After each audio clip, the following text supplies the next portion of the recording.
नाजरीन अस्सलाम वालेकुम। इनसाइड न्यूज के नए प्रोग्राम के साथ मैं हूं इब्राहिम राजा और आज हम बात करेंगे कि तहरीके लब्बैक के मरकज पर खौफनाक ऑपरेशन के बाद वो कौन सी तीन अहम शख्सियात थीं जिन्हें तहरीके लब्बैक से बिल आखिर मुज़ाकरात करना पड़े।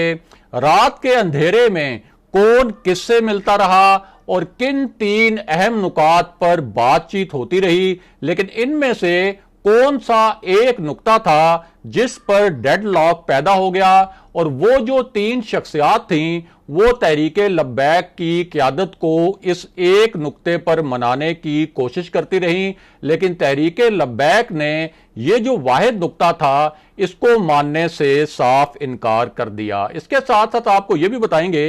कि तीन ऐसी वीडियोस जो मंजरे आम पर अब आई हैं उन वीडियोस की असल कहानी क्या है और इस मामले पर हुकूमत ने किस नोयत की वजाहत पेश की है। हमारे जिन दोस्तों ने अब तक हमारे चैनल को सब्सक्राइब नहीं किया उनसे हम कहेंगे कि हमारे चैनल को सब्सक्राइब कर लें ताकि उन्हें अहम मालूमात बर वक्त मिलती रहें। अब वापस आते हैं आज के मौजू पर, यानी एक ऐसे वक्त में जब तहरीके लब्बैक के मरकज पर एक बहुत बड़ा ऑपरेशन किया गया और उस ऑपरेशन के दौरान बहुत ज्यादा शेलिंग भी हुई और जो उस ऑपरेशन के मुतल्लिक वीडियो सामने आई हैं उनमें से 3-4 वीडियोस तो ऐसी हैं जो दिल दहला देने वाली हैं। लेकिन ये जो पूरा ऑपरेशन था, इस ऑपरेशन के बावजूद तहरीके लब्बैक के जो कारकुन हैं उन्होंने यतीम खाना चौक और तहरीके लब्बैक का जो मरकज है उसके अतराफ जो धरना दिया हुआ था उस धरने को ख़त्म करने से इनकार कर दिया।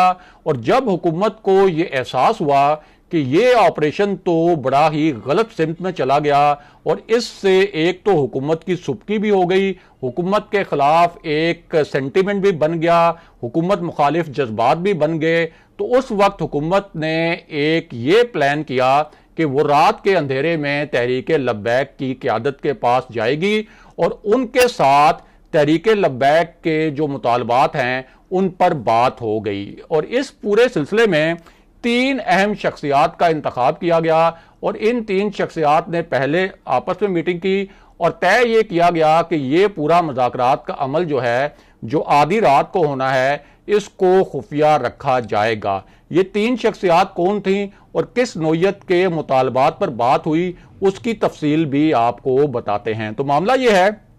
कि एक ऐसे वक्त में जब मौलाना फजलुर रहमान भी इस पूरे मामले पर कूद पड़े थे और जो पूरी मुल्क की मजहबी जमातें हैं उन्होंने भी तहरीके लब्बैक की हमायत का ऐलान कर दिया और खुलकर उन्होंने कहा कि तहरीके लब्बैक मरकज पर जो ऑपरेशन हो रहा है इस ऑपरेशन को रोका जाए। और मौलाना फजलुर रहमान ने तो यहां तक ऐलान कर दिया कि वो तहरीके लब्बैक का जो एक धरना उन्होंने प्लान किया हुआ था 20 अप्रैल को फैजाबाद में, उस धरने की हमायत भी करेंगे। और इसी तरह मुफ्ती मुनीबुर रहमान ने भी एक प्रेस कॉन्फ्रेंस करके मुकम्मल तौर पर तहरीके लब्बैक की हमायत का ऐलान कर दिया। और जमात इस्लामी ने भी कहा कि ये जो ऑपरेशन है ये बहुत ही एक गलत इकदाम था और जब हुकूमत ने ये महसूस किया कि एक गलत पॉलिसी के तहत यह ऑपरेशन किया गया है तो उसके बाद फिर एक कमेटी बनाई गई और इस कमेटी की सरबराही जो है वो चौधरी सरवर जो गवर्नर पंजाब हैं उनको सौंपी गई। अब चौधरी सरवर जो हैं उन्होंने डीजी रेंजर्स पंजाब को साथ लिया और साथ ही आईजी पंजाब को भी अपने साथ रखा और वो आधी रात को पहुंच गए तहरीके लब्बैक की क़यादत से मुलाकात करने के लिए। यानी दिन में तहरीके लब्बैक के खिलाफ ऑपरेशन होता रहा और आधी रात को एक ऐसे वक्त में जब वज़ीर दाखिला शेख रशीद अहमद ये दावे कर रहे थे कि अब तहरीके लब्बैक के साथ किसी किस्म के कोई मुज़ाकरात नहीं होंगे क्योंकि तहरीके लब्बैक के साथ पहले जो हमारी अंडरस्टैंडिंग थी वो ख़त्म हो गई है और तहरीके लब्बैक 20 अप्रैल की कॉल लेने के लिए कॉल वापस लेने पर आमादा नहीं है, तो अब हमने मुज़ाकरात का दरवाज़ा बंद कर दिया है। और साथ ही चूंकि तहरीके लब्बैक को कलअदम भी करार दे दिया गया था, उसकी इंतखाबी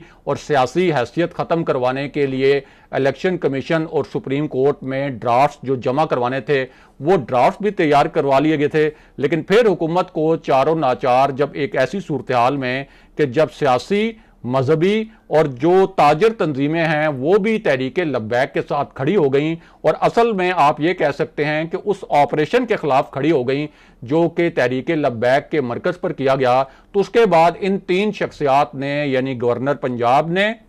डीजी रेंजर्स पंजाब ने और आईजी पंजाब ने तहरीक लब्बैक की क़यादत से आधी रात को मुलाकात की। अब जब ये मुलाकात हुई तो जो 3 मुतालबात तहरीक लब्बैक की क़यादत ने उनके सामने रखे, वो इस 3 रुकनी जो कमेटी थी हुकूमती, इसके लिए बहुत हैरान कुन थे, क्योंकि आम तासुर यह था कि जिस तरह से तहरीक लब्बैक के खिलाफ अब तक कार्रवाइयाँ हुई हैं, यानी 192 में से 191 मकामात को जिस तरह से ऑपरेशंस के जरिए क्लियर करवाया गया, जुज़वी तौर पर ही सही, लेकिन रस्ते वगैरह जो हैं और सड़कें खुलवा ली गई, तो अब जो है वो तहरीक लब्बैक की क़यादत बहुत आसानी से जो है मुज़ाकरात पर आमादा हो जाएगी। 20 अप्रैल की कॉल भी वापस ले लेगी और उनका जो एक मरकजी एक मुतालबा था फ्रांसीसी सफ़ीर के हवाले से, वो उससे भी पीछे हट जाएगी। लेकिन अब वहाँ हुआ क्या? हुआ ये कि एक तो जो मामला सामने रखा गया हुकूमती कमेटी की जानिब से, वो ये रखा गया कि मुबैना तौर पर जो पुलिस एहलकार हैं उनको अगवा किया गया था और उन पर तशद्दुद किया गया था। तो वो जो एहलकार हैं उनको बाजियाब किया जाए, उनको रिहा किया जाए। अब उस पर तहरीक लब्बैक की क़यादत का अपना मौक़िफ़ ये था कि तहरीक लब्बैक ने तो कोई इस तरह का किसी पुलिस एहलकार को या DSP को कोई अगवा वगैरह नहीं किया, ना ही उन्हें कोई तहरीक लब्बैक के मरकज़ में महबूस रखा। इसके साथ साथ उस वक्त मुज़ाकरात के लिए पेशगी शर्त यह भी रखी गई तहरीक लब्बैक की क़यादत की जानिब से कि उनके जो 2 कायदीन हैं उनको रिहा किया जाए, जिन्हें हाल ही में एक ऑपरेशन के दौरान गिरफ्तार किया गया था। और यूं हुकूमती कमेटी उन 2 कायदीन को रिहा करने पर उसने आमादगी जाहिर की और ये जो पहला मुतालबा था तहरीक लब्बैक की क़यादत ने मुज़ाकरात शुरू होने से पहले ही अपना मनवा लिया। उसके बाद तहरीक लब्बैक की जो क़यादत है उसने एक मुतालबा ये रखा कि अब तक जितने हमारे मुजाहिरीन जो हैं, वो जितने कारकुन गिरफ्तार हुए हैं, उनकी रिहाई का नोटिफिकेशन जारी किया जाए, तभी ये बात जो है वो आगे बढ़ेगी। इसके साथ साथ दूसरा मुतालबा उनका ये था कि एक तो तहरीक लब्बैक को जिस तरह से कलअदम करार दिया गया है, ये कलअदम करार देने वाला जो एक्शन है वापस लिया जाए, वरना फिर मुज़ाकरात किसी सूरत आगे नहीं बढ़ सकते। यानी एक तरफ अगर आप तहरीक लब्बैक को कलअदम करार दे रहे हैं, उस पर पाबंदी लगा रहे हैं, तो फिर उसी जमात के साथ मुज़ाकरात कैसे हो सकते हैं? तो इस हवाले से भी तहरीक लब्बैक की क़यादत ने वहाँ एक सख्त मौक़िफ़ अपनाए रखा। और तीसरा मुतालबा जो हुकूमत के लिए सबसे एक हसास, पेचीदा और मुश्किल मामला बना हुआ है, वो ये था कि फ्रांसीसी सफ़ीर को पाकिस्तान से निकाला जाए और फ्रांस से भी पाकिस्तान का जो सफ़ीर है उसको वापस बुलाया जाए। और इस हवाले से तय ये किया गया और ये रखी गई तजवीज़ जो है हुकूमती वफ़द के सामने कि पहले मरहले में पार्लियामेंट के अंदर इस हवाले से एक करारदाद लाई जाए। अब ये जो आखिरी मुतालबा था और आखिरी नुक्ता था कि फ्रांसीसी सफ़ीर को पाकिस्तान से निकाला जाए और पार्लियामेंट से पहले मरहले में एक करारदाद लाई जाए और उस करारदाद को मंजूर करवाया जाए, ये मामला जो है ये मानना बड़ा मुश्किल था उस कमेटी के लिए, क्योंकि उस कमेटी के पास ये मैंडेट नहीं था वफाकी हुकूमत की जानिब से कि तहरीक लब्बैक के जो ये तमाम मुतालबात हैं, ख़ास तौर पर ये जो फ्रांसीसी सफ़ीर वाला मुतालबा है, इसके ऊपर वो कोई आमादगी जाहिर करें या वहाँ पर किसी मुआहदे पर दस्तखत कर दें। क्योंकि इससे पहले जो फैज़ाबाद में धरना हुआ था खादिम हुसैन रिजवी साहब की क़यादत में, उसमें हुकूमत ने जो मुआहदा किया था और उस मुआहदे की कॉपी भी ज़ाहिर है कि सोशल मीडिया पर भी मौजूद है, मीडिया में भी वो बहुत दफ़ा एयर हुई है, तो उस कॉपी में देखा जा सकता है कि उसमें तो बड़े वाज़े अंदाज में हुकूमत ने जो मुआहदा किया था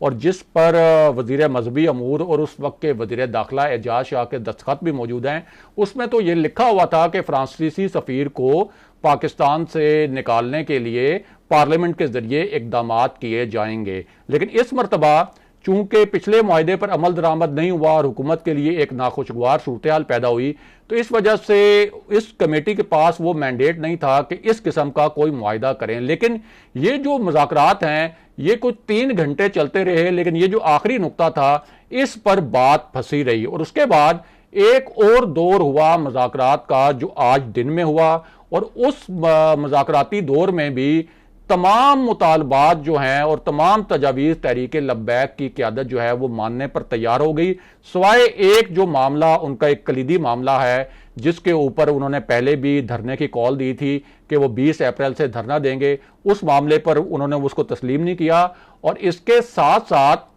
अब एक और दौर जो मुज़ाकरात का जिसको कहा जा रहा है कि ये फाइनल राउंड है, और अगर यहां भी मुज़ाकरात कामयाब नहीं होते वो दौर जो है वो तीसरा दौर होगा जिसमें शेख रशीद अहमद भी वज़ीर मज़हबी अमूर के साथ शरीक होंगे। और अगर ये दौर भी नाकाम होता है मुज़ाकरात का तो उसके बाद तहरीक लब्बैक की जो क़यादत है उसके हवाले से हुकूमत के पास यही इंटेलिजेंस रिपोर्ट्स हैं कि ये 20 अप्रैल को उसके बाद हर सूरत में, चाहे ये कुछ टुकड़ियों में फैज़ाबाद पहुँचें, चाहे ये एक बहुत बड़े बड़े काफिलों की सूरत में ना पहुँचें, लेकिन ये 20 अप्रैल को फैज़ाबाद में धरना देने ज़रूर आएंगे, चाहे उस वक्त जो है इनकी क़यादत गिरफ्तार हो जाए और इनको अलामती धरना ही क्यों ना देना पड़े। अगले प्रोग्राम तक के लिए खुदा हाफिज़।